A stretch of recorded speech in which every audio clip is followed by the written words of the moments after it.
Hi, I'm Chef Sarah Tresser, Baking and Application Specialist here at BLODGETT Ovens, and now we're ready to bake in your CTB. But before we begin, we have a couple general guidelines for you. One, I suggest setting your temperature 25 to 50 degrees less than you would if it was a range oven or a deck.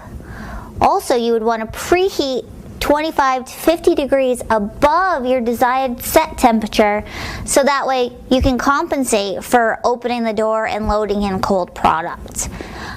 Remember though to turn your oven temperature back down to where you actually would like it to be once you've loaded.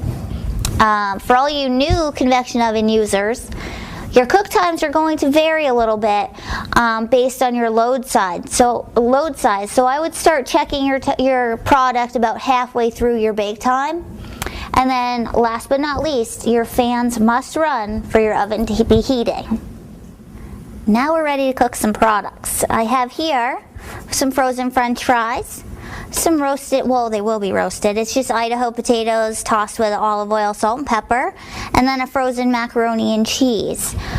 For the French fries, I've done one layer, spread out very evenly, and I'm using a perforated sheet pan, and that will allow more air to get underneath to make sure those French fries get nice and crispy.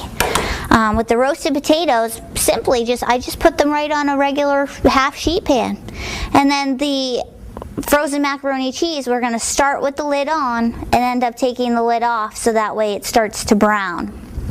My tip for using these products in your CTB is you can load them in and just simply put them right on high fan, because they're very rugged products. They're not delicate. They'll be able to take that fan strength on them, and it will actually help you quicken your bake time. So now that our other products are already in the oven, I'm just going to give you a little quick tip on baking in your CTB. The CTB comes standard with 2-speed fans, so you might as well make use of them. We have some muffins here which are actually a little on the delicate side, so I suggest starting with a low speed fan, allowing that muffin to start rising gently, create that skin, and then once it's set, then switch it over to high speed fan, so that way you're not drying out the interior of your product and extending your bake time. And then with the cookies here, see how I've evenly distributed them, so that way they're not all going to run together. But I again suggest using the low fan to start, so that way your cookies can spread.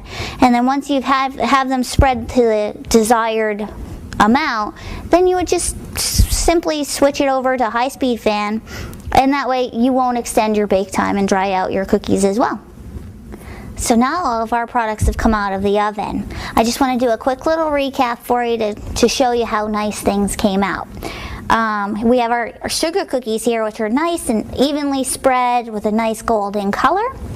The muffins, which are all standing up really nice and tall, and that's because we utilized the low fan and the high fan. And then our crispy French fries and our golden roasted potatoes, which are still nice and creamy on the inside, and crunchy on the outside. I hope you've enjoyed these tips, and thank you very much, and have a great day.